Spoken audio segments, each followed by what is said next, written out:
a los estudiantes y profesores de la distinta sede de la universidad. Vamos a aprovechar para saludar a algunos de nuestros compañeros docentes en algunas regiones. Sea entonces la razón para saludar a la profesora Beatriz Popayán, a Alberto Encantado, en Orlanillo estamos saludando al profesor William, en Puerto Colombia Jorge Cassiani, en Cali Parayones está Rosemary, en Cali Norte está Emilio José, por supuesto que de está compañero Felipe Julio, en Tunja Hernando Vitalo, en Cúcuta Alicia, en Rivera Luis, aquí en la ciudad de Bogotá, en las distintas sedes de la universidad está un grupo nutrido de compañeros. Está aquí con nosotros en la sede popular el profesor Osa y el profesor Elvin, en el segundo piso de este auditorio. Estamos saludando también al profesor Jesús Eduardo Gil en la sede Federal, a Eduardo Martínez en la sede sur, al profesor Norberto en la sede sur, al compañero Alexander Castro en la sede sur. En Cartagena estamos saludando a la profesora Rossi, en Pasto estamos saludando a la profesora Lima, estamos saludando en Neiva a Esperanza y a la profesora Alisa Cortés, a Ibagué, estamos saludando al profesor Pedro Alfonso y al profesor Puenzo. En Villavicencio estamos saludando a los tres profesores, estamos saludando a la profesora Marta, Tania y Luz María. En Circasia a Hugo Saural, en Cúcuta estamos hablando del profesor Marco Miguel, en Valledupar estamos hablando del profesor Gabriel, en Vital tenemos también un grupo grande de profesores, estamos hablando a Diego, a Mauricio y a Navidera. En Panilla estamos hablando a Miguel Calvi, en Panilla también estamos hablando a Alexandra, en Quito estamos hablando al profesor Angélica, en Neiva, profesor Osa, en Panilla nuevamente a Margarita y a Manizales Anderson Smith. Vamos a pedirle a los estudiantes del laboratorio, por favor, el debido respeto. Tenemos nosotros invitado el día de hoy, que nos acompaña un profesor de la Universidad Nacional, el profesor William, que muy amablemente aceptó la invitación que desde la cátedra le hicimos. Y por supuesto que ya está lista su presentación aquí en el auditorio. Vamos a presentar rápidamente al profesor William. Él es doctor en filosofía de la Universidad Nacional, tiene un máster en historia y filosofía de la ciencia y la matemática en la Universidad de Londres. Tiene un grado en filosofía también es pregrado en la Universidad Nacional. Sí. Actualmente es profesor asistente del Departamento de Filosofía de la Universidad Nacional de Colombia, es columnista del portal Razón Pública y por supuesto que tiene una gran hoja de vida bastante extensa. Ya todos los estudiantes de esta universidad, la Universidad Nacional de Colombia, así quisimos saber. Vamos a abordar rápidamente su área central de docencia y trabajo investigativo en el Departamento de Filosofía y Psicología y la Filosofía de la Ciencia, enfocadas a temas como la evolución y la representación, lo mismo que los problemas relativos a la subjetividad, intersubjetividad y relaciones interculturales en el modo común. Vamos a decir nuevamente que por supuesto la presencia del doctor Molina en nuestra universidad nos complace mucho, nos haya aceptado la invitación y hoy, justamente en un contexto social y político por el que atraviesa Colombia, se hace bastante necesario y urgente mirar el tema de la verdad, del perdón, máxime cuando Colombia está viviendo un momento seguramente histórico, según algunos analistas. Profesor William, entonces, bienvenido a través de esta cámara, están viendo a todas ustedes. ¿Tenemos este micrófono o tenemos este? Yo creo que allá mejor. Queda más fácil. Ay, también tengo esto. Ah, no, pero eso es para otra cosa. Vale, gracias. Muchísimas gracias. ¿Y la presentación cómo la vamos a manejar con este? Sí. Bueno. Vale, gracias. Bueno, muchas gracias Albert por la presentación, por la invitación y muchas gracias a todos ustedes que están acá presentes y a los lejanos y virtuales asistentes. Yo voy a hacer una presentación, espero que no sea muy larga, de de este tema de la relación entre verdad, perdón y olvido.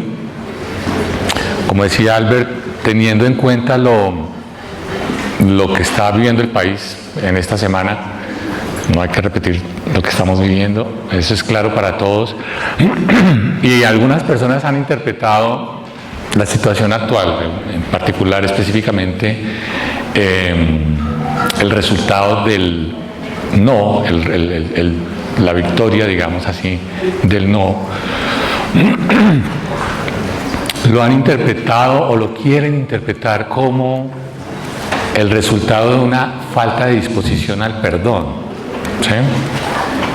Y no sé si sea así, yo no lo veo tan claro que eso sea así, pero lo que sí veo es que es urgente y es conveniente tener una reflexión acerca del tema del perdón.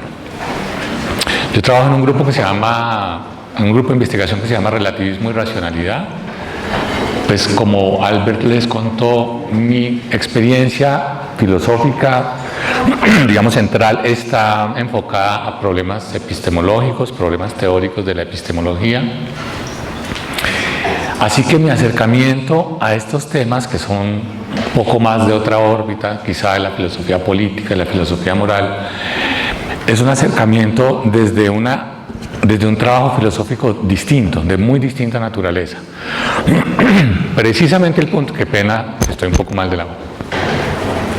Precisamente mi aproximación al tema del perdón, a estos temas, es a través del concepto de verdad, ¿sí? Que es, digamos, un concepto más del ámbito de mi experticia. Pero lo que estoy tratando es de armar una relación entre una cierta concepción de la verdad y una cierta comprensión del concepto de perdón, ¿sí? En particular porque, para decirlo como una presentación básica, el concepto de perdón es esencialmente un concepto religioso y de manera muy específica es un concepto cristiano, algunos agregarían judeo-cristiano, y Jacques Derrida agrega que es un concepto abrahámico, es decir, que un concepto en el cual se unen las tres religiones, en el sentido de que el concepto mismo de perdón remonta a su aparición en nuestra historia en los textos bíblicos. Y curiosamente, nuestra conceptualización actual del perdón es muy, muy bíblica. Es una conceptualización que tiene que ver con el perdón como una especie de transacción, ¿sí? Como uno ha recibido una ofensa y entonces perdonar tiene que ver con estar dispuesto a no culpar al otro, no sé, eso hay que esclarecerlo, o a no pedir un castigo alto, digamos el castigo que uno cree que merece el que lo ofendió. Perdonar es como estar dispuesto a ceder en eso a cambio de que el otro, por ejemplo, se sienta arrepentido, prometa que no lo va a volver a hacer. Esas cosas. O sea, que el perdón ahí planteado es una cosa muy de una transacción. Y eso domina toda nuestra conceptualización del perdón actual, seamos religiosos o no. Esa es básicamente la idea de perdón que tenemos. Yo voy a tratar entonces de presentar una relación entre verdad, perdón y olvido para tratar de dilucidar. ¿Esto cómo lo va a trabajar acá con esto? No. Así. Ok. Con la relación entre verdad, perdón y olvido. Entonces, el esquema general de esto, aunque puede que no lo sigamos muy en detalle, puede que pasemos con alguna velocidad sobre algunos puntos, porque creo que lo que interesa después es que podamos tener como una discusión, una conversación. Lo primero que voy a hacer es plantear que el objeto del análisis en este caso es la relación entre conflicto y paz, porque ahí se sitúa, digamos, ese escenario. Es en este contexto donde surge una tensión entre justicia y paz que acude a la dinámica de perdón y olvido. Justamente, esta es una presentación parcial de un trabajo que veníamos haciendo y un poco lo que sentíamos es que en el proceso de negociación con las FARC había una disyuntiva planteada entre justicia y paz. Esa disyuntiva que estuvo planteada hace unos años, un par de años, y duró mucho tiempo, hoy se reactiva en esta semana. Fíjense que el resultado del no lo podemos ver como el resultado de una parte de la población que piensa que no puede haber justicia si hay impunidad. Ese es, digamos, eso resume el lema de los que defendieron el no, promovieron el no, es que sí a la paz, pero no con impunidad. Es decir, no se puede plantear una disyuntiva, no es que tengamos que escoger entre paz o justicia. Y sobre esa bandera, sobre esa idea se montó la idea del no. Pero justamente, bueno, hay todavía una discusión porque no está muy claro que los acuerdos sobre justicia transicional, por ejemplo, sean equivalentes a impunidad. Esa es una lectura que se está haciendo política, pero no es del todo claro que eso sea una verdad incuestionable. El segundo momento es que es necesario reidentificar los objetos del perdón y del olvido, ¿sí? Muchas veces hay una confusión que se mueve en todos los medios y es que perdonar implica que uno olvide, que lo implica, o sea que si uno perdona tiene que olvidar. Y esa puede ser una relación demasiado estrecha que hay que cuestionar. O sea, también hay un dicho popular que dice que perdono pero nunca olvido. O sea, yo puedo perdonar, pero no quiere decir que tenga que olvidar que me hicieron daño, qué daño me hicieron, quiénes lo hicieron. Entonces es necesario redefinir qué es lo que uno perdona y qué es lo que uno olvida. ¿Ok? Eso nos lleva a entender el olvido como elaboración del duelo, eso quizás lo veamos, y a entender el perdón como comprensión. En un tiempo de mi trabajo sobre este tema del perdón, estuve muy interesado en entender el perdón como comprensión. Y parte de eso lo voy a presentar acá. Pero hoy tengo algunas dudas al respecto de esa relación. O sea que, digamos, este es un trabajo que está en curso. Yo he pensado algunas cosas, pero de algunas ya me estoy arrepintiendo. Y eso lo vamos a mostrar acá con toda sinceridad. La verdad es una condición necesaria para perdonar y olvidar. Esta es una idea que no tiene nada de novedoso ni tiene nada de ser el resultado de una gran investigación. Esto es una cosa que uno encuentra directamente en las víctimas. Muchas de las víctimas refieren que más que necesitar el castigo de sus victimarios, más que necesitar, no sé, penas largas o lo que sea, requieren y necesitan la verdad.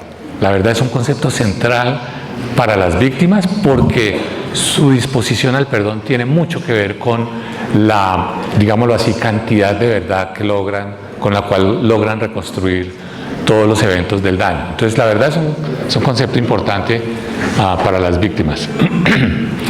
Pero, y esto ya es muy filosófico, verdad es un concepto muy complejo. Y digamos en términos generales, en filosofía, hay posturas relativistas sobre la verdad. Y hay posturas, voy a decirlo así muy esquemáticamente, como absolutistas sobre la verdad. ¿Sí? Entonces las posturas absolutistas piensan que la verdad es la verdad única, incuestionable.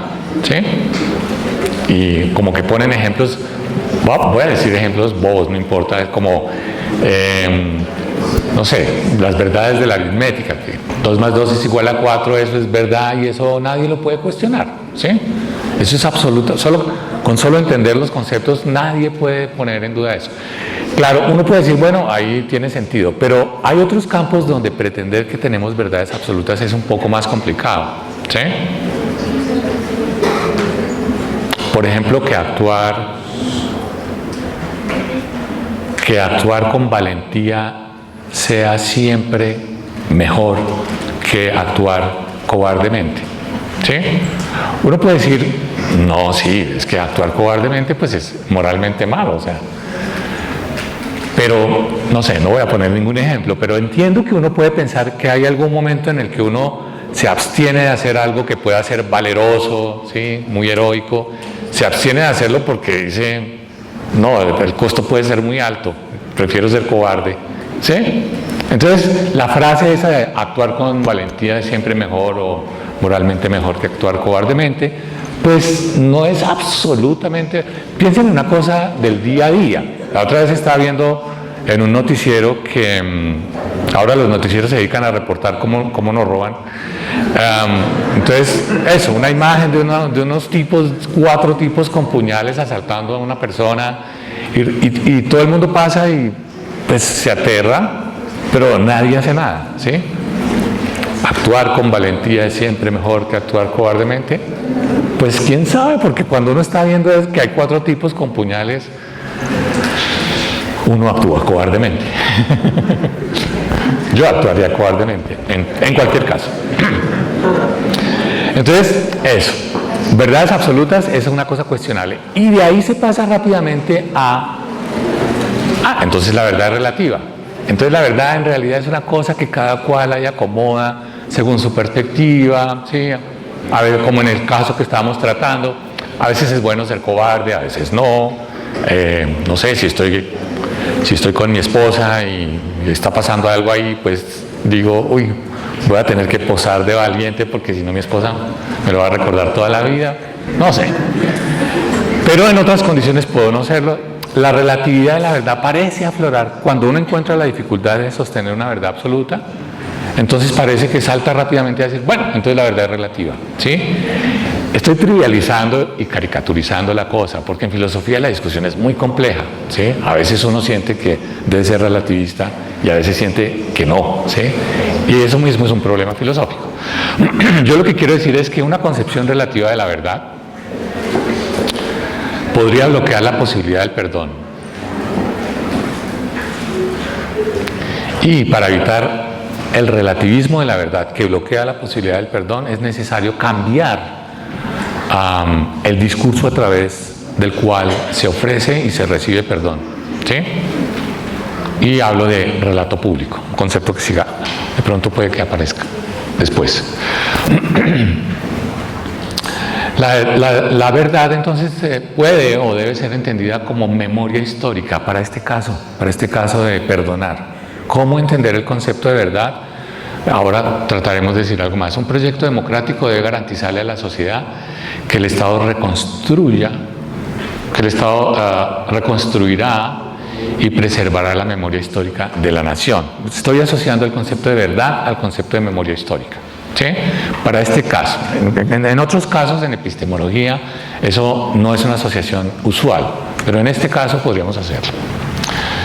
El problema de la relación de unir justicia y paz. En los debates actuales en Colombia, esta presentación tiene ya su tiempo, pero es curioso que no haya perdido validez tan rápidamente. Bueno, su tiempo tampoco es que lleve años guardada por ahí en una cosa, unos días. En los debates actuales en Colombia acerca de la justicia transicional se discute si la sociedad está dispuesta a sacrificar la justicia en favor de la paz o si va a sacrificar la paz en favor de la justicia. Ese es el resultado del no. Ese fue el problema que tuvimos. Bueno, el problema para algunos. En este contexto suele apelarse a la dinámica del perdón y el olvido. O sea, si la cosa se nos está planteando de como que la justicia nos va a impedir llevar a cabo la paz, ¿sí? Por ejemplo, piénsenlo no, la justicia sería que los comandantes o insurgentes se vayan a la cárcel 20 años. Eso sería justo. Llevan 50 años haciéndole daño al país, eso sería lo justo. Los crímenes que han cometido no son crímenes menores. Ahí tenemos una normatividad jurídica que pone sanciones o penas de, no sé, 15, 20 años para esos crímenes, extorsiones, secuestros, homicidios, lo que sea, desplazamientos. Entonces, eso sería lo justo, ¿sí? Y si no podemos aplicar eso que sería lo justo, entonces, pues que no haya paz. Porque ¿cómo puede haber paz si estas personas van a caminar por ahí libremente? Yo no estoy suscribiendo eso, yo no creo eso, pero estoy tratando de reproducir como la mentalidad que pone este problema, ¿sí? Entonces, en ese escenario, y lo contrario, ¿no? Bueno, no, es más importante la paz, llevamos demasiados años dándonos tiros entre nosotros, no es justo, el país no puede desarrollarse, no hay inversión, entonces más bien, busquemos la paz a toda costa, así nos toque, miren todas las expresiones, ustedes ya las han oído por todos lados, así nos toque tragarnos los sapos, así nos toque tener una justicia laxa, así nos toque incorporar una dosis de impunidad. ¿Sí? Es toda una retórica que crea una disyuntiva, ¿sí? Justicia o paz. Y yo creo que nosotros como nación no hemos aclarado que ahí no hay una disyuntiva, pero jugamos a que sí la hay, o juegan en los discursos políticos con que sí la hay, y ahí nos mantienen atrapados. En ese contexto suele recurrirse a la dinámica del perdón y el olvido como un medio para equilibrar tanto como sea posible los pesos de la verdad, la justicia y la reparación. O sea, es como, bueno, la única posibilidad de tener paz y justicia es que las víctimas perdonen, porque si las víctimas perdonan, pues, bueno, ya tenemos un argumento para decir, bueno, no van a ir a la cárcel tantos años, porque al fin y al cabo las propias víctimas perdonan, y entonces esa tentación de recurrir al perdón y al olvido queda ahí inmediatamente formulada. Son como ideas, lugares comunes, ideas populares acerca de la relación entre perdón y olvido. No me voy a tener mucho en eso. Luego siempre se piensa que las víctimas necesitan perdonar para olvidar, ¿sí? El victimario, o al revés, no sé, olvidar para perdonar, ahí hay una dinámica. El victimario necesita que haya olvido para ser perdonado. Son como ideas corrientes, como que, bueno, el que hizo un daño necesita que se olvide ese daño en algún punto, pues para que él no siga cargando toda la vida con ese estigma, pero eso también es muy relativo.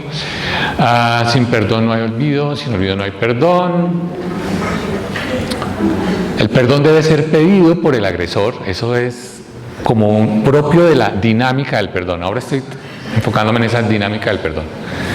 Entonces en esa dinámica hay algo claro, ¿sí? El perdón tiene que ser pedido.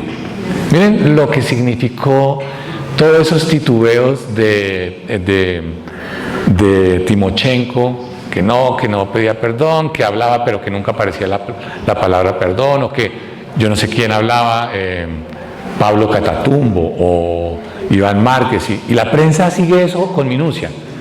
No, miren, en ese discurso nunca aparece la palabra perdón, o en ese discurso nunca se dijo la palabra perdón, etcétera, etcétera. Y cuando es toda la simbología de este proceso, cuando finalmente en Cartagena Timochenko dijo, pido perdón en nombre de las FARC, etcétera. Ustedes ya recuerdan esa escena antes de que lo asustara el avión o lo que sea. La gente, al final, digamos, la gente aplaudió, una reacción de aprobación, pero era una reacción de aprobación como, por fin lo dijo, ¿sí? Y a mí me causó curiosidad que al otro día la gente comentaba, es que llevaba demasiado tiempo hablando, llevaba 10 minutos, 15 minutos, 20 minutos y nada, que pedía perdón, y cuando por fin lo dijo, entonces ya me sentí más tranquilo. O sea, hay todo en la dinámica del perdón hay toda una expectativa cifrada en que el perdón debe ser pedido por el agresor, es un deber moral que está asociado al arrepentimiento. Y eso está jugando aquí un papel muy importante. O sea, la lectura era, si no piden perdón, si no piden perdón es porque no están arrepentidos. Y si no están arrepentidos, entonces no va a haber justicia, sí, etcétera, etcétera. Hay toda una cadena ahí de conceptos. Y de eso, por otro lado, el perdón debe ser otorgado por las víctimas. O sea, hay un punto en que está bien que la víctima diga, me cuesta mucho perdonar, me siento muy ofendido, o más que ofendido, siento que el daño que me hicieron fue muy, muy grande, no lo puedo superar emocionalmente, lo que sea. Pero hay un punto en el que pareciera, en esa dinámica del perdón, que la sociedad empieza a decir, no, ya le toca perdonar. ¿Sí? Porque si queremos transitar a la paz, no podemos tener a una cantidad de personas que no perdonan. ¿Sí? Entonces, hay un punto de esa dinámica en la cual el perdón debe ser otorgado por la víctima, y eso aparece como una especie de deber moral, de incondicionalidad. ¿Sí? El discurso religioso ahí apoya mucho esa idea de que el perdón al final tiene una cara como de deber, ¿sí? Como de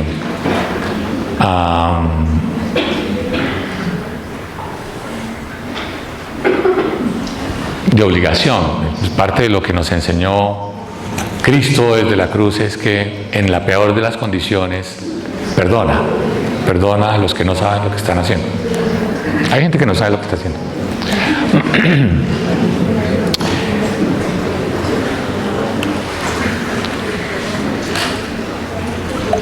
Esa es la famosa frase, está en una canción de Calle 13. Perdono pero nunca olvido, pero es un dicho muy popular, es un saber muy popular. ¿Por qué? Porque no olvidar puede responder a un reclamo de justicia y de dignidad. Olvidar puede dejar en la impunidad a los perpetradores de los crímenes. O sea, lo malo de la relación entre perdón y olvido es que el olvido se ve como puede ser una falta moral, ¿sí?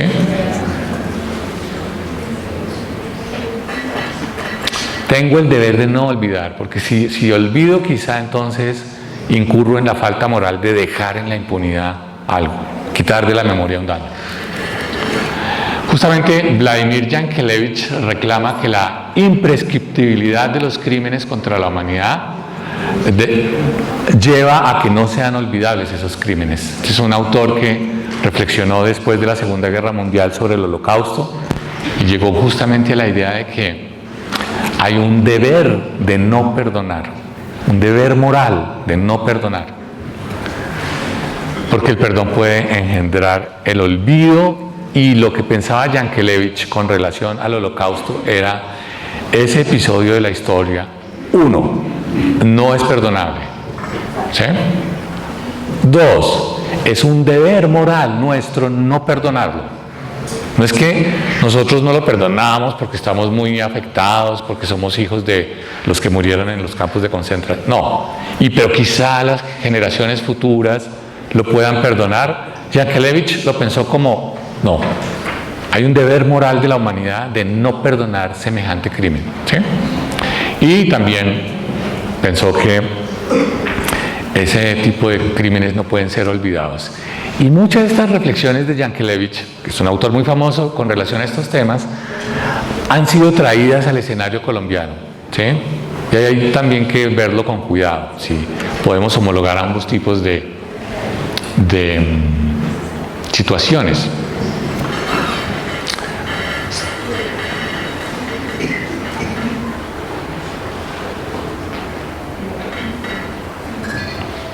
Esta es una consideración de Derrida que es muy, muy importante en toda la discusión sobre perdón.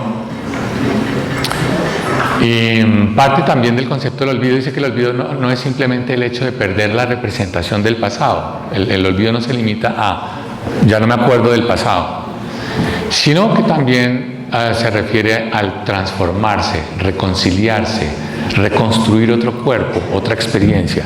Todas esas son formas de olvidar, según Derrida. ¿Sí? Está ampliando el concepto de olvido a elaborar un duelo, transformarse. ¿Sí? Piensen, por ejemplo, un tema de todos los días, las rupturas de los noviazgos. ¿Sí? En las rupturas de los noviazgos siempre hay uno, al menos uno, a veces dos, a veces tres, a veces, bueno, ya, que está muy dolido. ¿Sí? Y parte de la posibilidad de elaborar esa ruptura emocional tiene que ver con transformarse, con sentir que cambió, ¿sí? La persona que está dolida emocionalmente, en la medida en que se queda en ese dolor y no lo logra tramitar, siente que, digamos, sigue siendo la misma persona atrapada en esa pena emocional. Así que una forma de salir de la pena es transformarse, ¿sí? Reconstruirse, reconciliarse con otra forma de ser. Y eso es lo que está asociando, es decir, olvidar la pena, olvidar el dolor. Eso es lo que está trayendo ahí a colación Derrida. Por consiguiente, dice Derrida, y esto es lo que a mí me interesa, no sé si el perdón es posible, pero si es posible, no sé si el perdón es posible, pero si es posible, debe concederse a lo que es y sigue siendo en cierto modo imperdonable. Si se perdona lo que es perdonable o aquello a lo que se puede encontrar una excusa, ya no es perdón. La dificultad del perdón, lo que hace que el perdón parezca imposible, es que debe dirigirse a lo que sigue siendo imperdonable. Este es un concepto, este es el concepto de Derrida sobre perdón. Si al tratar de entrar al auditorio alguien me empujó, ¿sí?, y me molestó, y la persona se voltea y me dice perdón o excúseme, yo puedo rápidamente decir sí, claro, no hay problema, ¿sí?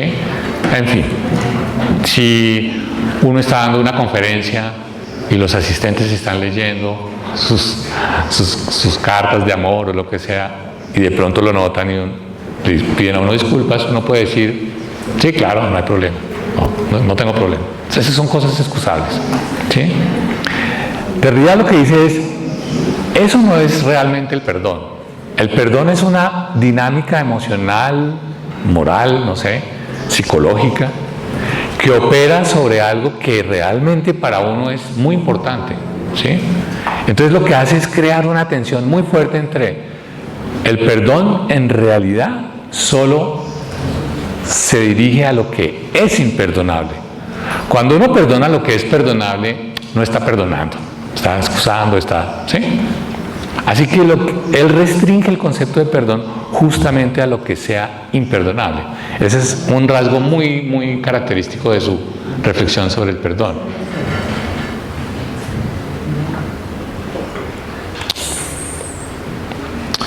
Entonces logra una cosa un poco paradójica, y es que si el perdón está orientado por el olvido, entonces ya no es perdón puro, dice él. Y si el perdón no olvida, entonces está dirigido a lo imperdonable. No sé si puedan ver toda la cosa, pero crea una paradoja en la relación entre perdón y olvido, justamente por la dificultad de la cosa. Voy a hablar de la reidentificación de los efectos del perdón y el olvido. El dolor de la víctima no puede quedar en manos del victimario. Esa es una tesis muy importante, en el sentido de que no es del victimario de quien depende que la víctima pueda superar el dolor, ¿sí? Eso es importante, porque como está conectado a la idea de que el victimario tiene que pedir perdón, entonces si no lo pide, es como condenar a la víctima a quedar ahí atrapada en el dolor. Así que la idea aquí es que ese dolor la víctima lo pueda tramitar sin depender del victimario.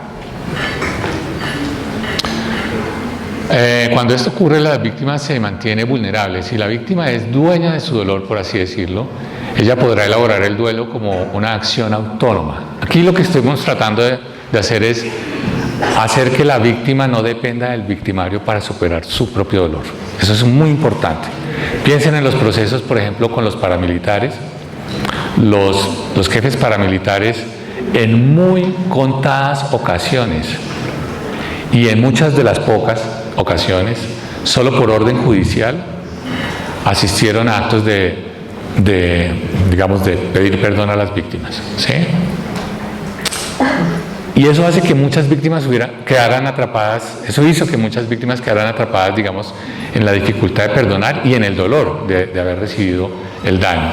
Aquí la idea era un poco divorciar eso para liberar, digamos, a las víctimas de esa dependencia del victimario, aunque haya otras cosas que el victimario sí parece que tiene que hacer. La acción criminal es responsabilidad del victimario, por eso es que es un victimario. Es él quien debe pedir perdón por su acción, y la víctima puede o no perdonar la acción. Esa es una cosa que también es importante. El perdón tiene, digamos, dos niveles. Uno que es social, público, ¿sí?, que tiene versiones, por ejemplo, en lo jurídico, ¿sí?, o en el discurso ético institucional. Esa es una dimensión pública del perdón. Pero en cuanto a la dimensión privada del perdón, o sea, lo que corresponde a cada persona, es muy claro que no hay una norma que nos permita decir cuándo una víctima debe o no perdonar. Lo que quiero decir es, en el perdón privado no hay normas. Dos víctimas de un mismo crimen, por ejemplo, desplazamiento, ¿sí?, no están obligadas ellas a perdonar o no perdonar de acuerdo a los acontecimientos. Cada perdón es individual, es autónomo, ¿sí? Y responde a razones muy internas, muy propias de cada persona. Y en cambio, en el nivel normativo, en el nivel, digamos, institucional público, sí podemos pensar que haya condiciones normativas para perdonar o no, ¿sí? Y esa distinción es muy importante porque es la distinción que le da sentido a la idea de justicia transicional como perdón jurídico, ¿sí? Ok.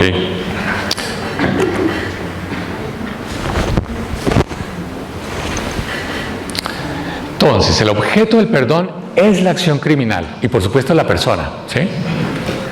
¿Qué perdonamos? Perdonamos la acción criminal. Lo que la víctima puede perdonar es el victimario, lo que la víctima puede perdonar y el victimario pide que le sea perdonado es su acción criminal, ¿sí? ¿Por qué? Porque el victimario lo que hace es reconocer que es el responsable de esa acción. Entonces pide perdón sobre eso, ¿sí? Eso suena como una cosa muy obvia, pero lo que estamos tratando es de discernir entre qué es el objeto del dolor, qué es el objeto del perdón, qué es el objeto del olvido, ¿sí? Para no crear unas mezclas que terminan impidiéndole a la víctima proceder. En cambio, el objeto del olvido es el dolor propio de la víctima, ¿sí? Lo que la víctima puede olvidar sin temor a la injusticia o a la impunidad es su propio dolor. Fíjense que aquí lo que estoy tratando es demostrar que el dolor que ha recibido el dolor que tiene la víctima por haber recibido un daño es, por así decirlo, es su asunto. Cada víctima verá qué hace con su dolor. Y ojalá podamos acompañarla para que haga un duelo de ese dolor, ¿sí? Pero lo importante de esto, y era lo que ya había dicho, es que ese dolor, ese sentimiento de dolor, no depende, en este análisis, de que el victimario haga algo por ese dolor de la víctima. La víctima es autónoma con relación a su dolor, ¿sí? Y eso la libera, porque lo que no queríamos era que el dolor emocional de las víctimas dependiera de que el victimario llegue a decirle que le pide perdón o algo así, ¿sí? Eso también es importante que lo haga. Pero haciendo ese divorcio quizá podamos tratar el tema del dolor por vía de la terapia psicológica, del duelo, de lo que sea, y no por vía de la confrontación con el victimario en la que la víctima pueda ver que le piden perdón, ¿sí? ¿Por qué? Porque el perdón tiene una condición, y aquí sale mi vena filosófica epistemológica, el perdón tiene una condición que es muy difícil de tratar y es que, técnicamente lo diría así como, no tiene condiciones de constatación epistemológica. Eso quiere decir, yo no puedo saber si cuando usted me pide perdón, usted sí está arrepentido o no. Ahí hay un velo por naturaleza, un velo epistemológico, ¿sí? Es un problema filosófico reinteresante.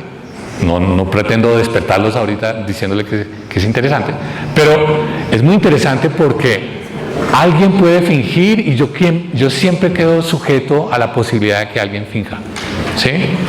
Alguien puede llegar con unas lágrimas de cocodrilo a decir que le duele mucho y que se arrepiente, y yo siempre puedo pensar como, ¿y qué tal que no sea cierto? ¿Qué tal que sea puro show?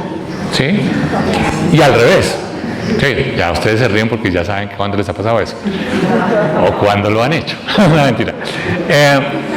Pero también puedo cuidar algo en el otro sentido, es decir, una persona que está pidiendo perdón y que está arrepentida puede ser una persona de unas características psicológicas tales que sea muy sobria, digamos muy adusta, ¿sí? Y entonces diga, pues pido perdón por lo que hice y tal.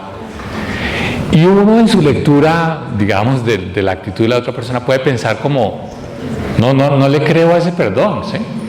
En general, cualquier excusa sirve para que uno no le crea la petición de perdón al otro. Entonces es muy difícil que el dolor de una persona, el dolor de una víctima, quede en manos de algo para lo cual uno no tiene una constatación. Por eso era el intento de separar el tema del dolor del tema de la petición de perdón.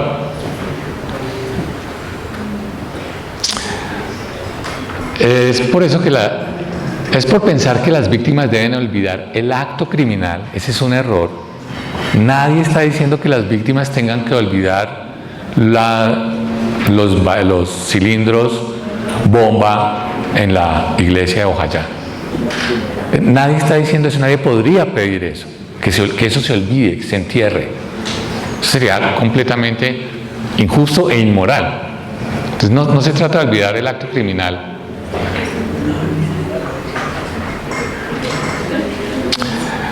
Es por pensar que las víctimas deben olvidar el acto criminal que se teme perdonar. O sea, como si uno tiene que olvidar el acto criminal, entonces más bien no perdono. Pues si el perdón genera olvido, se abre la puerta de la impunidad.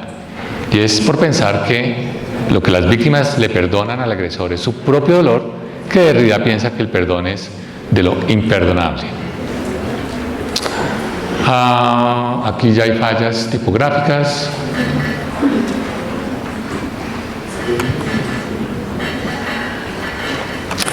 Yo creo que esto lo voy a pasar muy rápidamente. Vamos a ver si llego, porque quiero como ir cerrando.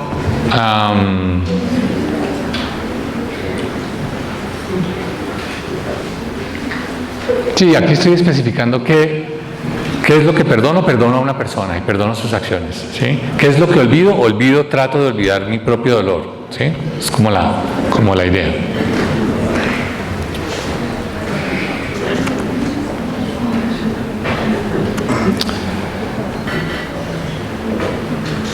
En el esfuerzo por dar sentido, lo que esperan las víctimas de los victimarios que piden perdón, más que arrepentimiento, es la verdad, ¿sí?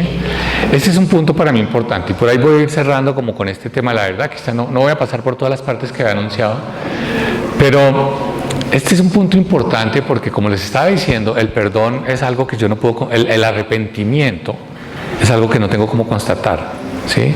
Pero la verdad sí, la verdad es algo que tiene condiciones de constatación, o mejor dicho, una declaración de una persona que pretenda que está diciendo la verdad es algo que yo sí puedo como constatar si es verdad o no, ¿sí? Eso, además del hecho de que la verdad saca a la luz hechos o acontecimientos que me habían sido negados, ¿sí? Me da un conocimiento sobre la situación.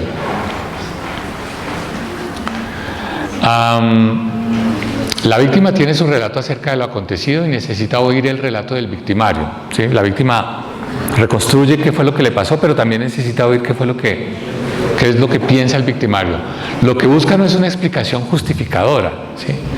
La verdad, cuando está relacionada al perdón, no está planteada la posibilidad de decir la verdad para que la víctima diga algo así como: ah, sí, ya entiendo por qué vino y masacró a todos los del pueblo, ¿sí? O sea, claro, porque usted quería que no sé qué. Entonces esa verdad como que me reconstruye racionalmente las cosas y entonces estoy llevado a perdonar. No, esa no es la dinámica. El aporte de la verdad no es una racionalización que lleve al perdón.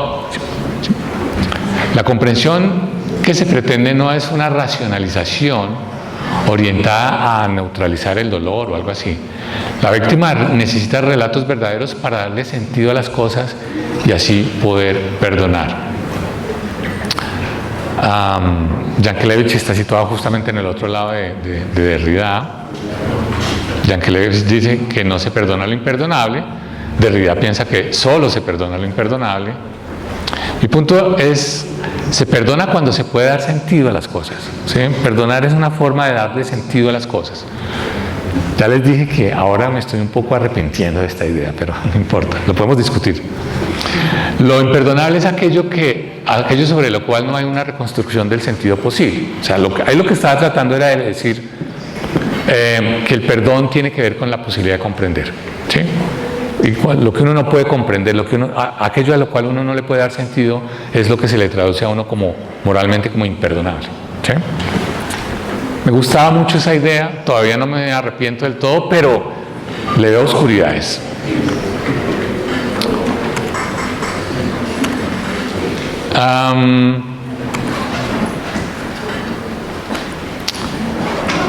Creo que voy a ir... Aquí lo que hice fue un intento por Una cosa es la verdad de los relatos que traen las personas que confiesan sus crímenes, ¿sí? Y esos relatos son importantes, ¿sí? Digamos que Mancuso diga, hicimos esto, nos aliamos con fulanos, con sutanos, y desplazamos tales comunidades porque queríamos crear unas rutas de no sé qué, o que Timochenko diga, necesitamos tener un control militar de una zona, para lo cual hicimos unos ataques en tales lados, lo que sea. Todos esos relatos son importantes, aportan a la verdad, ¿sí? Pero lo que quiero decir es, la verdad es más que esos relatos, ¿sí? Necesitamos otro tipo de relato que acompañe a esos, no que los desplace, no que los reemplace, no que los sustituya, sino que los complemente. Y esos relatos vienen de otros lugares, ¿sí? Por ejemplo, de la academia, ¿sí? De los especialistas, de los juristas. También son relatos técnicos, vienen del CTI, de la Fiscalía, de investigadores técnicos que empiezan a sacar a la luz una cantidad de hechos y una cantidad de eventos tal que empieza a configurarse lo que podríamos llamar nuestra memoria histórica de los eventos, digamos, de los eventos en conflicto, ¿sí? Ese es el nivel, digamos, discursivo en el que yo creo que podemos situar la relación entre Estado y verdad. El problema de la verdad no es solamente de lo que dice cada cual en un estrado o en una reunión donde se programa una petición de perdón o lo que sea. El problema de la verdad no solamente está en ese nivel, sino está en el nivel de la sociedad, cómo se va a ver a sí misma y a través de qué discurso se va a reconocer a sí misma como una sociedad que pasó por un conflicto, que etcétera, etcétera, que lo superó, que llegó a la paz, lo que sea. Ese nivel del discurso de la verdad es el que yo sitúo en el nivel de la memoria histórica.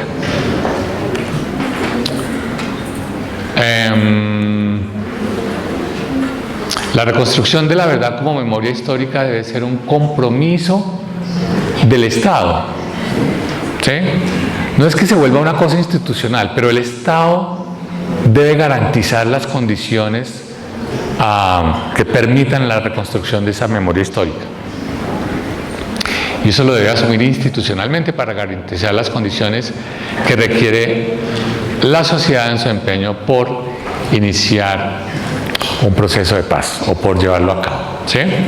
Bien, lo que traté de hacer fue presentar un poco la naturaleza problemática del concepto de perdón, cómo está asociado al concepto de olvido y cómo esa relación entre perdón y olvido crea una disyuntiva entre justicia y paz. Creo que esa disyuntiva se puede romper si uno separa a qué se refiere el perdón, a qué se refiere el olvido, y a su turno distingue el perdón en, digamos, en dos niveles, en un nivel privado, personal, y en un nivel público, digamos, jurídico, ¿sí? No trate el punto de la justicia transicional entendida como perdón, pero lo que quería mostrar es que lo que articula la posibilidad de que la justicia no se vuelva una disyuntiva con relación a la paz es que la verdad aflore como una verdad histórica. Entonces era lo que les quería presentar y no sé si ahora podemos dedicar un tiempo como a sortear preguntas o comentarios. Efectivamente, muchas gracias, profesor William. Vamos a las preguntas.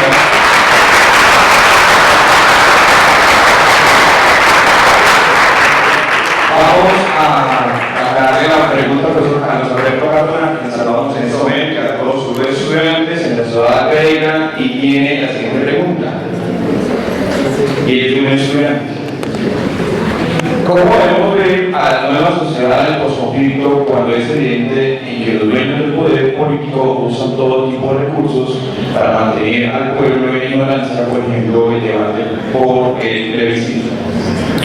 ¿Cómo podemos ver ese escenario de posconflicto? Pues aquí empieza la parte buena, digamos, porque no tiene uno las respuestas. Yo lo que creo que digamos, lo que podemos ver como diagnóstico, ¿por qué está pasando lo que está pasando? ¿Sí? Creo que tiene que ver, como lo dice el estudiante, con una dosis de manipulación del discurso político como se plantea en la discusión política en Colombia actualmente. ¿Sí?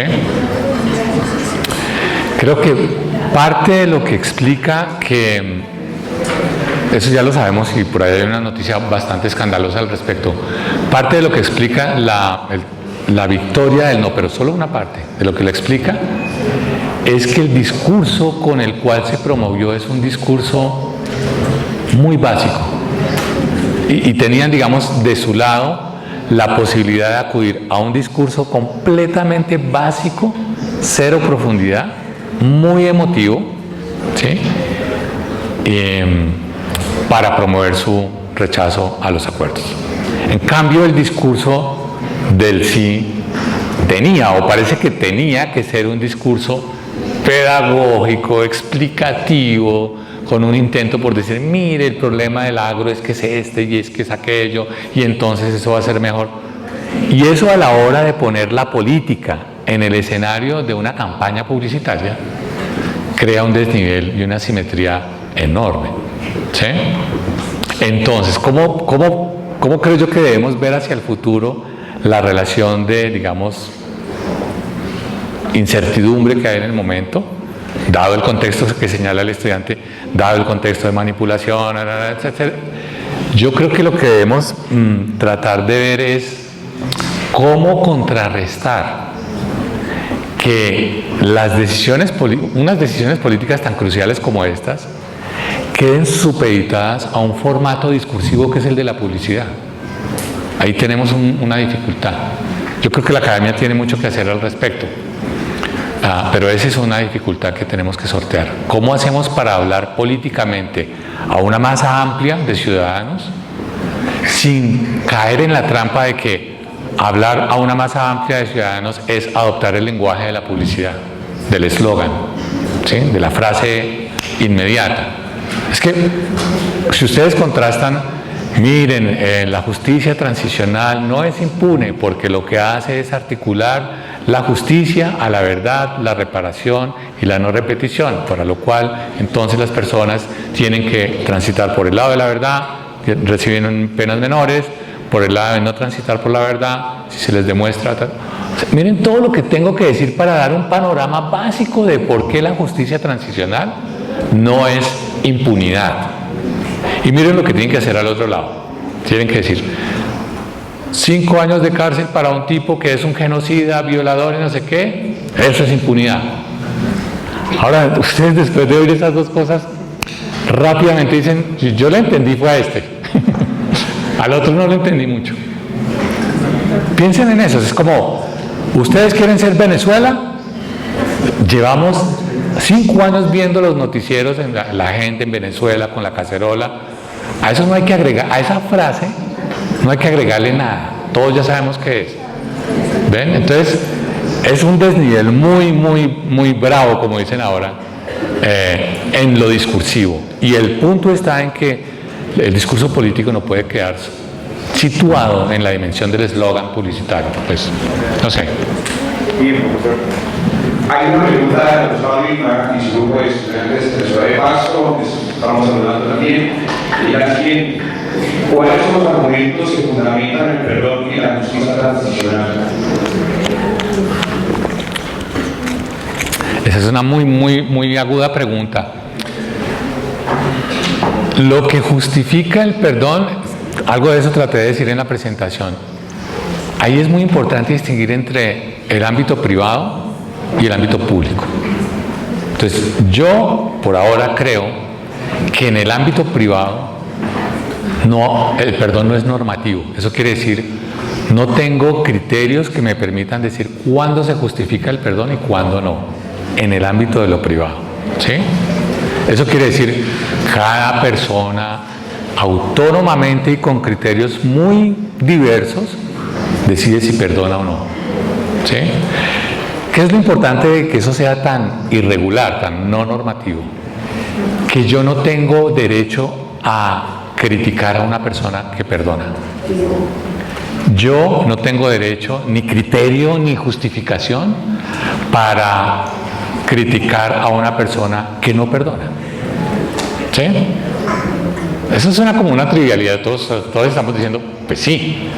Pero miren, les recuerdo un Twitter de la senadora Cabal criticando a unas víctimas que estaban en La Habana en un acto de perdón con la comandancia de la insurgencia. Lo primero que ella hizo fue tuitear diciendo, no pues, síndrome de Estocolmo, las víctimas ahora abrazadas con los victimarios, ¿sí? Y mi punto es, esa senadora no tiene derecho a hacer eso, porque no hay criterio que determine cuándo una persona decide perdonar o no perdonar, ¿sí? Es importante por ese lado. No podemos juzgar malo o bien, de malo o de mal hecho o de bien hecho, que una persona perdone o no perdone. Pero, eso en el plano individual. En el plano público, el perdón debe ser normativo. Tiene que haber criterios para perdonar. ¿Cuál es el plano público? Voy a poner solamente un caso, que es el que pregunta el estudiante o el grupo de estudiantes. Es, en el plano público, en su versión jurídica, tiene que haber una normativa que diga cuándo puede haber perdón y cuándo no. Y yo como sujeto público puedo decir, a mí me parece que ahí está equivocadamente aplicado el perdón o no. Ahí sí tengo derecho, ¿sí? ¿Por qué?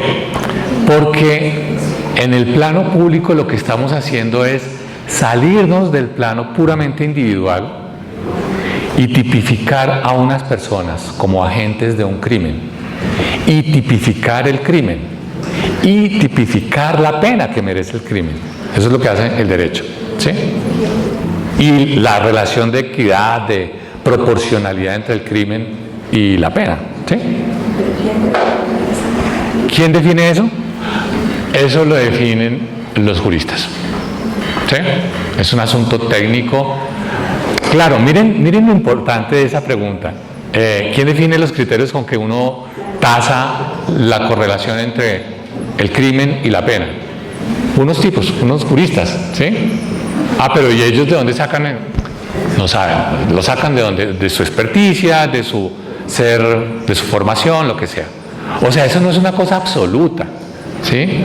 Hay unos criterios que se aplican, etc. Pero entonces, ¿por qué sí puedo decir que hay criterios que justifican el perdón público y la justicia transicional? Porque, por ejemplo, para el caso de la justicia transicional, yo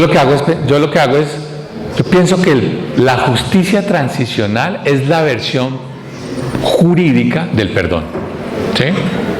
Ahora, ¿cómo voy a otorgar el perdón a estas personas? Y entonces ahí ya lo han dicho de la calle y todos ellos. Lo voy a otorgar de la siguiente manera. Voy a pensar que lo justo no depende de la cantidad del castigo que tenga con relación al daño que causó, sino que voy a pensar que lo justo depende del castigo que le voy a dar, pero también de la verdad que aporte el que hizo el daño, de la reparación que aporte el que hizo el daño y del compromiso de no repetición del que hizo el daño.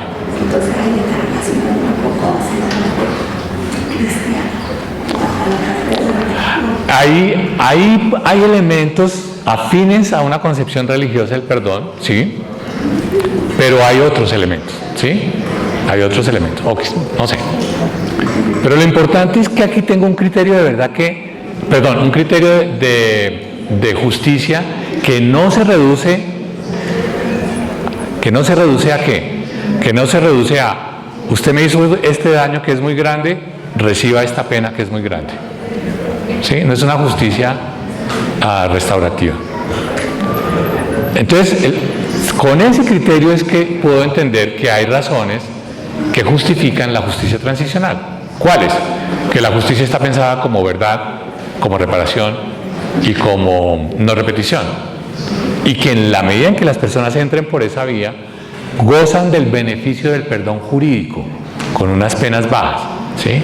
En la medida en que no transiten por esa vía, entonces pierden esos derechos. Y me parece que esa es una forma muy racional de entender la justificación de la justicia como perdón público. Pero ya había una pregunta.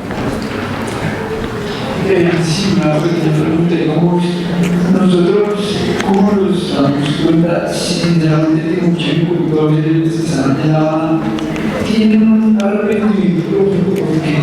Porque yo siempre se les pregunta, ¿ustedes están dispuestos a perdonar? Lo único que cantan es el coro de la canción de Celia Cruz, quizás. Sí. Entonces, pues, ahí no se sabe, o sea, ¿cómo repetimos ese arrepentimiento?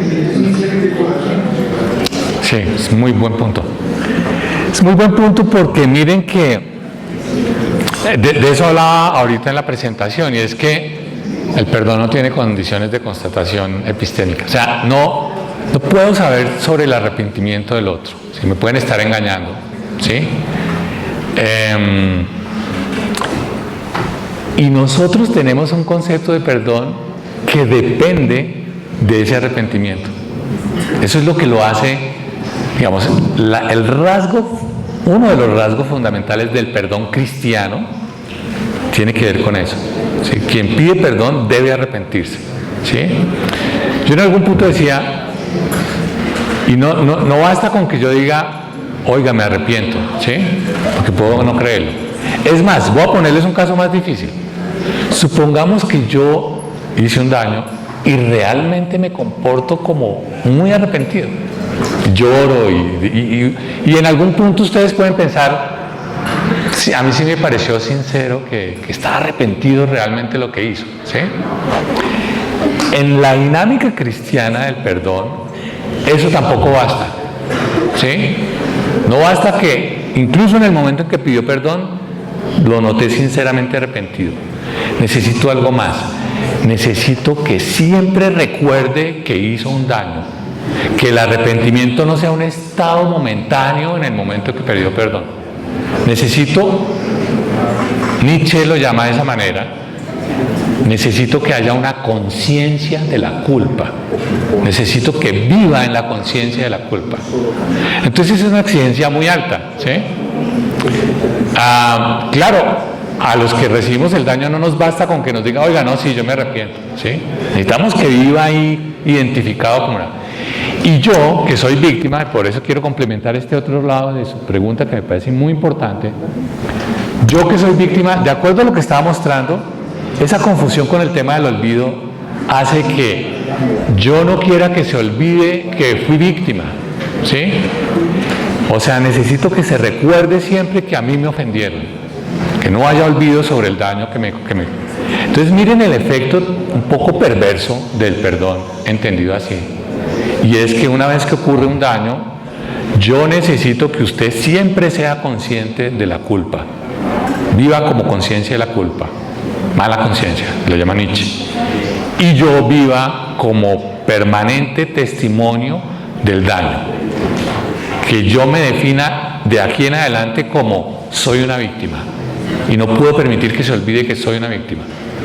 Entonces eso crea una sociedad que mantiene perpetuamente a dos tipos de personas: la conciencia de la culpa y el sacrificio de la víctima.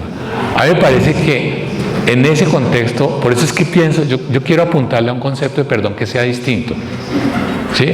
Para que no nos ocurra que quedamos en lo que dice su pregunta, ¿sí? Es que no se arrepienten. Le quiero contar una cosa. En un primera evento público que hicieron algunos de los líderes guerrilleros en Bojayá, hacia el mes de noviembre del año pasado, fueron a hacer un acto privado de petición de perdón a las víctimas de Bojayá.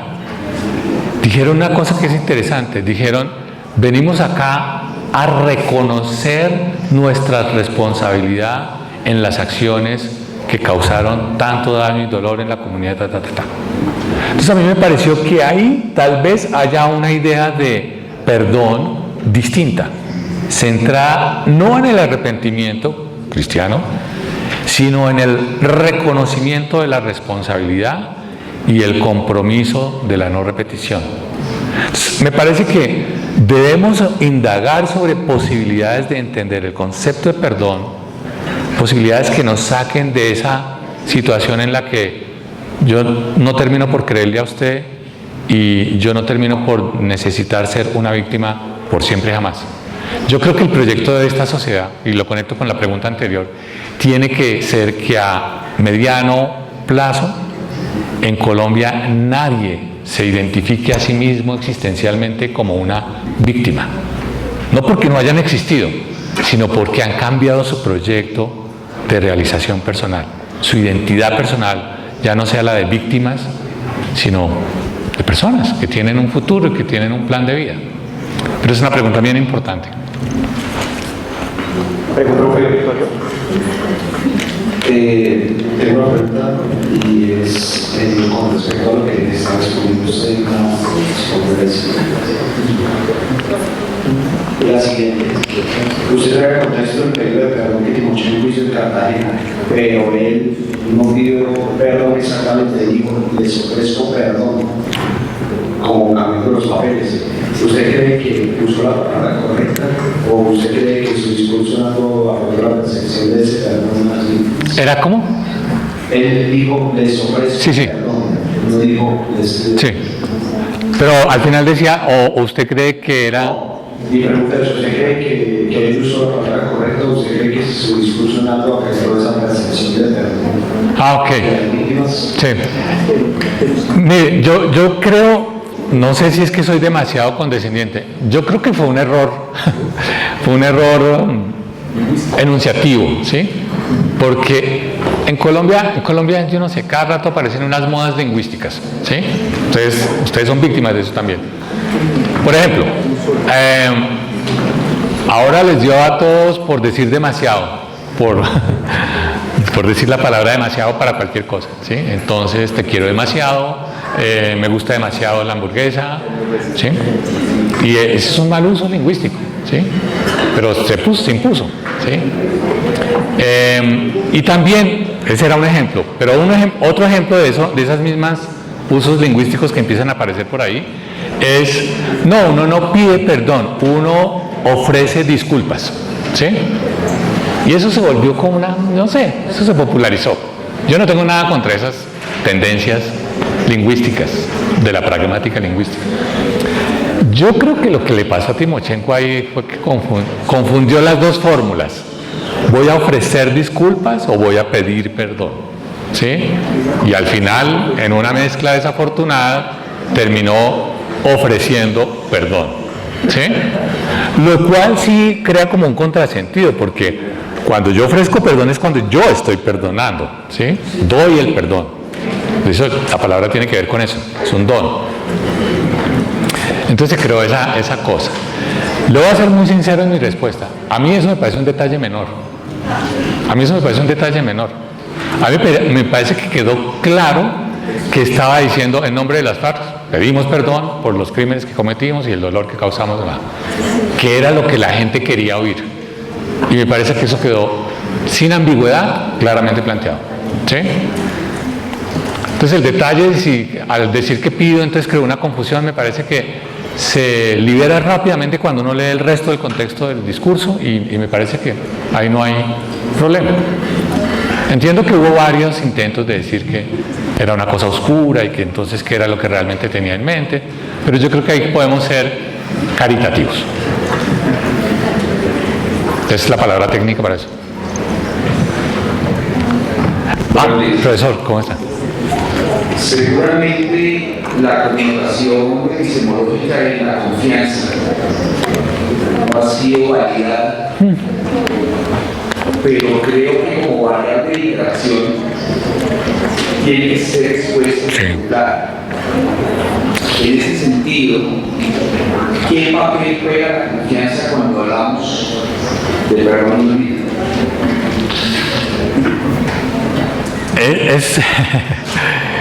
Ese es un tema muy complejo porque confianza es un concepto que está parado, como dicen, con una pata en cada lado, ¿sí? Sí, ya vamos a terminar, tranquilos, no se desesperen, ahorita hablan. Confianza tiene un lado en el terreno de la epistemología, ¿sí? Y tiene la otra pata, por así decirlo, en el terreno de la moral y de lo psicológico también, ¿sí? Por el lado epistemológico, la confianza se torna rápidamente en condiciones de contrastación que me permitan validar una creencia o no, ¿sí?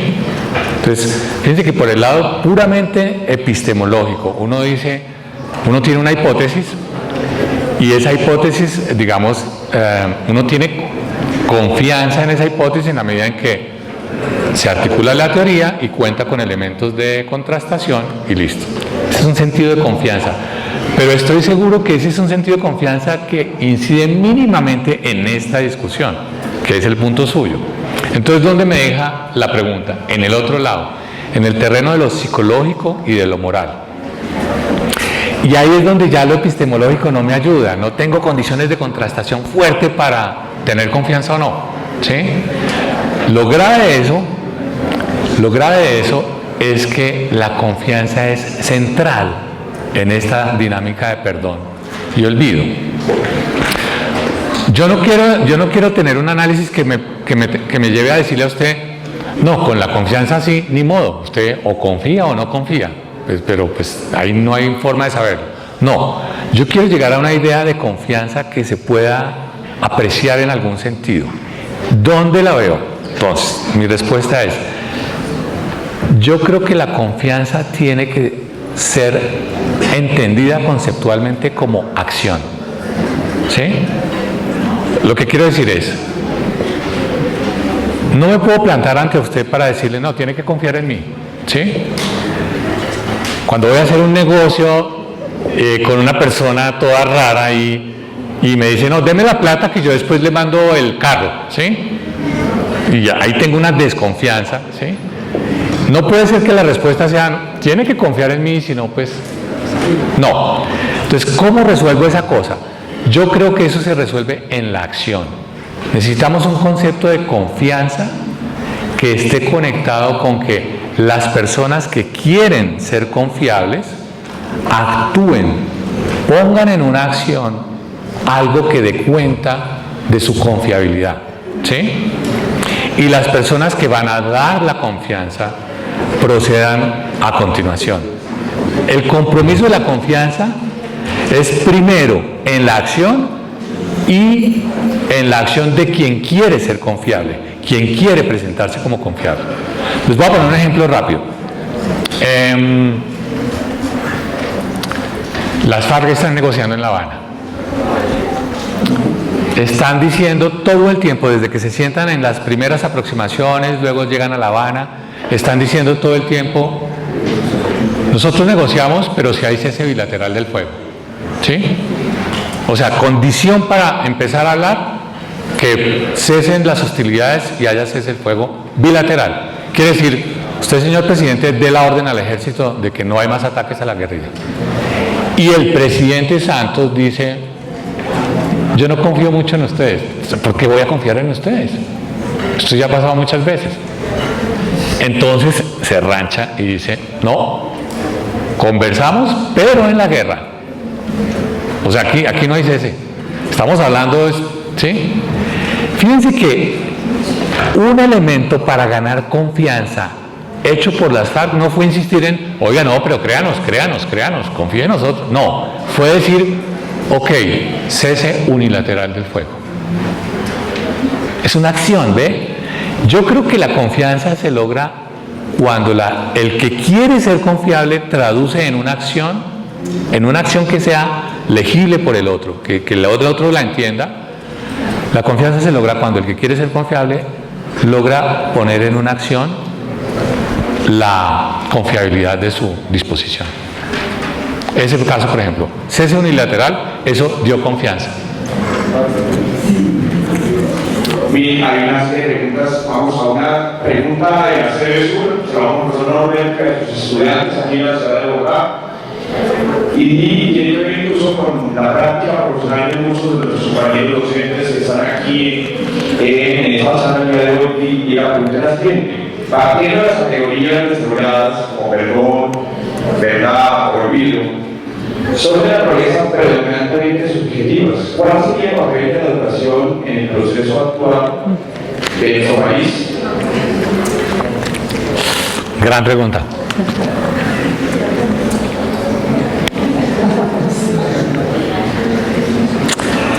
Me parece muy interesante que resalten en la pregunta el sesgo subjetivo que hay en estas categorías, ¿sí? Porque lo hay, sí, lo tienen. Es decir,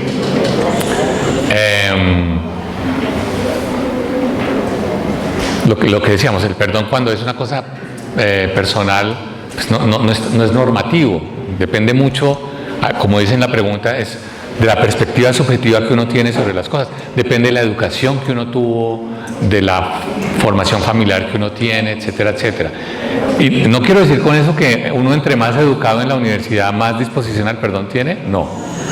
Miren la gran enseñanza de las víctimas que en los sectores más alejados, más deprimidos social y económicamente en el país, son personas que dan muestras de una cualidad moral enorme cuando expresan su disposición al perdón. O sea, no es que esté trazando una relación entre nivel educativo y capacidad de perdonar, no. Pero sí, tienen rasgos muy subjetivos, excepto el de la verdad. Los otros dos me parece que son más fuertemente subjetivos. Pero la verdad a mí no me parece que sea un concepto que tenga que esté dominado por lo subjetivo, por la subjetividad. ¿Sí? Entonces por eso mi proyecto es articular a través del concepto de verdad esos otros.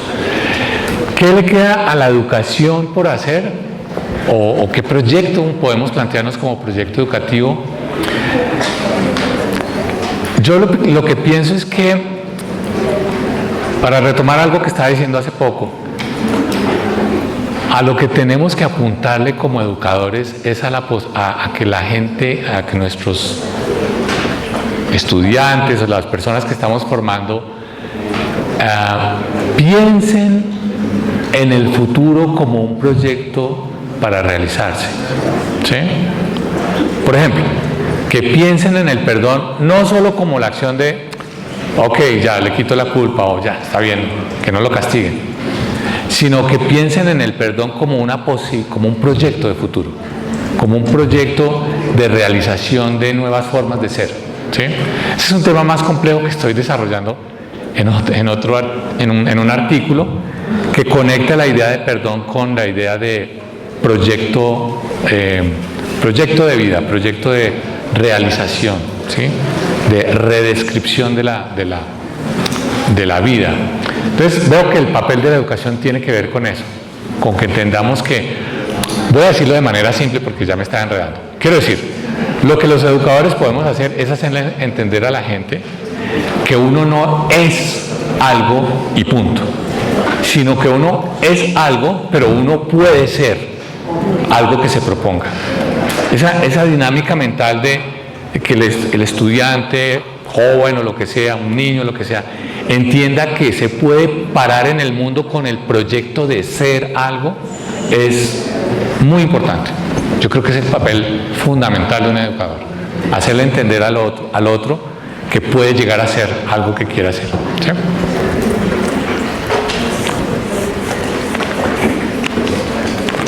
Saludamos a la profesora Beatriz en la ciudad de Popayán. Tenemos una pregunta de un estudiante en su auditorio en este momento y es la siguiente. ¿Cómo unir a un país que está dividido entre el castigo y el perdón? ¿Se puede construir en esas circunstancias una paz duradera? Sí, esa es una muy buena pregunta y llega como al corazón de mi análisis, y es que, voy a decirlo con toda sinceridad, yo creo que la concepción cristiana del perdón le hace mucho daño al proyecto de reconciliarnos. Es raro que lo diga así, porque es una concepción del perdón que está basada en el castigo, está basada en cuánto fue apropiado el castigo para el daño que yo siento que se me hizo. ¿sí? Y entonces el perdón, a partir de esa dinámica, empieza a funcionar como: perdonar quiere decir que sacrifico mi derecho a que sea castigado y lo sacrifico en virtud de que podamos reconciliarnos, ¿sí? Estoy esquematizando demasiado, pero ahí sí demasiado, o sea, estoy esquematizando más de la cuenta, ¿sí? Pero creo que esa es una dinámica que nos deja, como no sabemos cuánto se arrepintió el otro y todo eso que ya dijimos, esa concepción del perdón alimenta mucho la posibilidad del resentimiento.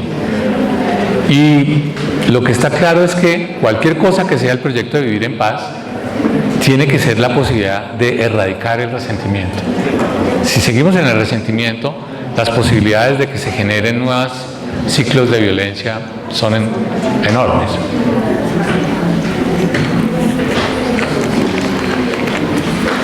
Saludos, profesor Heriberto, en la ciudad de Cartago. La siguiente pregunta: perdonar es poder reconocer al otro como aquel que pudo aceptarlo sin afectar su condición de dignidad humana. Ahora lo hacen en una pregunta. Perdonar es poder reconocer al otro como aquel que pudo aceptarlo sin afectar su condición de dignidad humana. ¿Sin qué? ¿Sin qué? ¿Sin afectarle? Sí, yo creo que perdonar tiene que ver con reconocimiento del otro, sí, como aceptación del otro, pero no aceptación. Hay toda una cosa que hay que esclarecer. Fíjense lo de Derrida, de perdonar lo imperdonable y todo eso. Yo estoy dispuesto a aceptar al otro, pero al otro que está dispuesto a no seguir siendo el otro, ¿sí? A no seguir siendo lo que lo puso como un otro frente a mí. O sea, por eso a la idea que estoy apuntando es a la idea de que el perdón tiene que ver con una redescripción de las personas, ¿sí?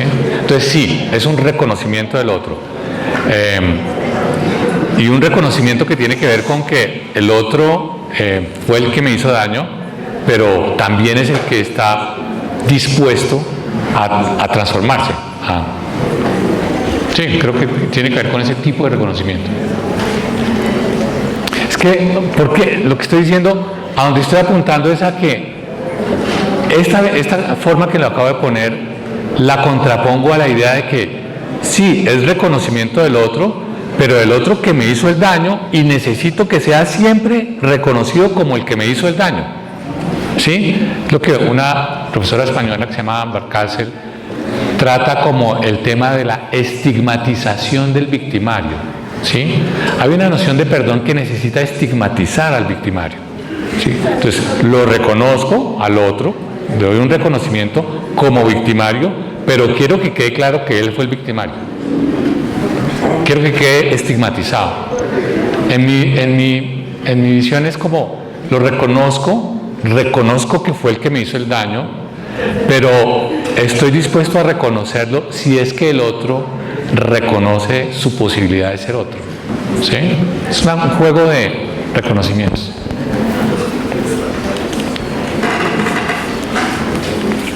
¿Hay preguntas aquí en el auditorio? ¿Hay otra pregunta? Bien, vamos a grabar entonces una pregunta que tiene el profesor Hugo Incitarse Quindío, y nos vamos también a sus estudiantes, y tal vez que con lo que estaba terminando el profesor William. ¿Es importante considerar el perdón por el reconocimiento a las víctimas? ¿Por el reconocimiento? ¿El reconocimiento a las víctimas? Sí, claro, el perdón es una dinámica entre víctima y victimario, ¿sí? Entonces, parte de lo que la construcción o el inicio o las condiciones para que haya una pacificación requiere es que las víctimas sientan que son reconocidas. Ahorita estamos hablando del reconocimiento del victimario, pero por supuesto las víctimas tienen que sentir que son reconocidas. Ahora, ¿son reconocidas por quién? Mi punto es, y este es un punto para mí importante, no se trata solamente de que los comandantes guerrilleros sean parados frente a las víctimas para que ellos les digan, les pedimos perdón por lo que hicimos. Eso es importante, eso hay que hacer, ¿sí? También la sociedad tiene que reconocer a las víctimas. También la sociedad colombiana tendrá que, en su memoria histórica de lo que ha sido el conflicto, reconocer su papel en la condición de estas víctimas, reconocer cuál fue su papel en la condición de victimizar a estas personas.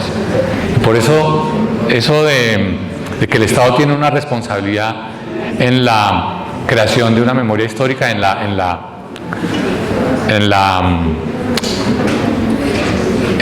tarea de fijar su memoria histórica, tiene que ver con esa idea de que las víctimas deben ser reconocidas no solamente por los victimarios, sino por la sociedad en la cual se dieron las condiciones para que las personas fueran víctimas. Ese es un punto muy importante. Hay una pregunta de una estudiante en la ciudad de Cali, a quien estamos hablando también, y me parece bastante interesante porque va en la vida de lo que yo estaba también preguntando. ¿Cómo podemos lograr llegar al perdón desde la colectividad? Dice la estudiante, si hay demasiados argumentos para no perdonar. Otra vez, hay demasiados argumentos para no perdonar. Si eso está formulado en el plano de las razones que tienen las personas, las víctimas concretas para no perdonar o para perdonar, ahí poco tenemos que hacer. Sí, lo que quiero decir es, puede que haya muchas víctimas que ellas tienen muy buenas razones para no perdonar, o las razones que sean para no perdonar. Ahí no tenemos mucho que hacer. Podemos, por ejemplo, acompañarlas con asistencia psicológica, de trabajo social, para que no queden atrapadas en esa no disposición a perdonar. Pero es todo lo que podemos hacer un acompañamiento, ojalá, no sé, con un sentido casi que terapéutico, ¿sí? Pero ahí como sociedad tenemos que guardar un respetuoso silencio, ¿sí? Un silencioso respeto. Pero si de lo que está hablando es de que hay demasiadas razones para no perdonar en el ámbito público, entonces ahí ya estamos en otro escenario, ¿sí?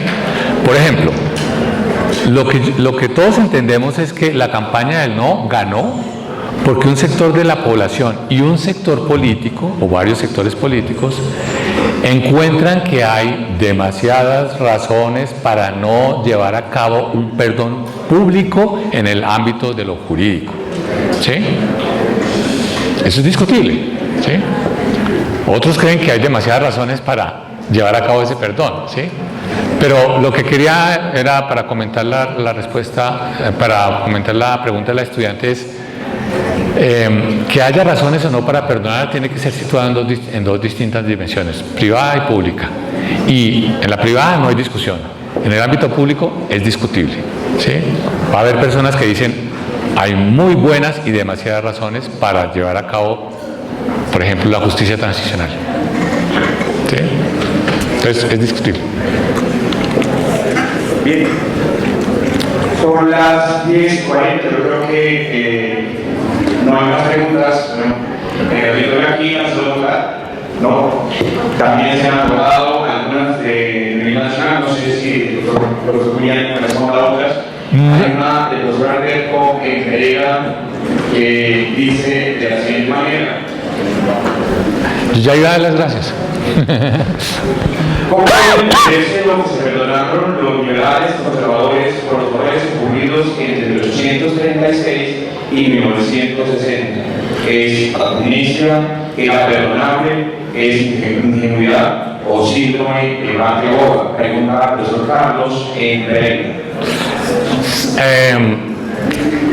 Nosotros tenemos un problema como nación y es nuestra propia negligencia en el reconocimiento de nuestra historia.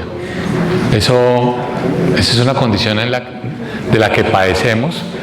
La historia de este país está todavía situada en el estrecho ámbito de la academia, ahí se hacen muchas cosas, pero nosotros como nación colombiana, digamos masivamente,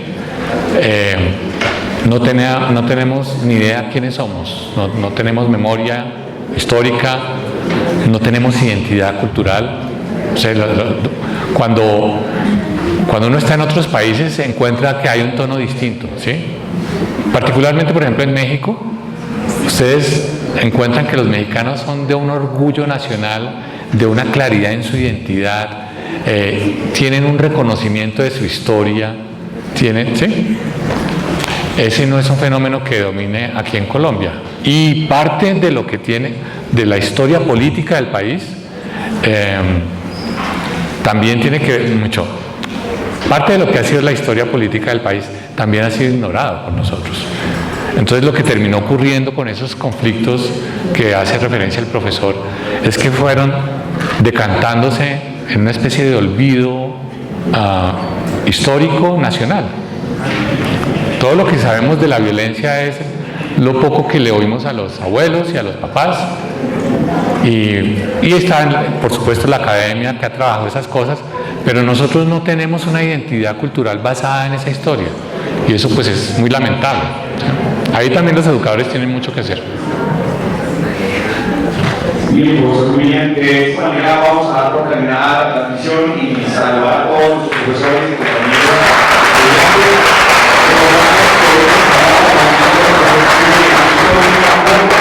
del Departamento de Filosofía de la Universidad Nacional de Colombia, a quien nuevamente agradecemos la invitación de estar con nosotros. Vale, muchas gracias. Muchas gracias y que tengan un feliz fin de semana. Vale, Albert, muchas gracias. Muchas gracias. Espero que le haya funcionado. Muy interesante. ¿Sí? Es que a nadie más pregunto, ya. Sí, estamos cansados. Ya tiempo. Muchas gracias, profesor. Pero estuvo bien. Y lo interesante es que podemos interactuar con las regiones, donde hay muchos estudiantes Sí, realmente. que dinamizan Qué bueno. la discusión y que se perciben situaciones. Yo quería preguntarle una cosa, por ejemplo, hoy en día se ve un nuevo tipo como de víctima, no una víctima que padeció los horrores Sí. cruentos de la guerra, sino una víctima que se solidariza con el otro y que asume como propio lo que le sucedió al otro. Sí. Y eso vuelve mucho más complejo el panorama. ¿Cómo afrontar esa situación de víctima, digamos de esa manera, de un segundo grado, Sí. pero que se comporta y actúa, Y decide igual. igual que el de primer grado? Nunca había pensado en eso.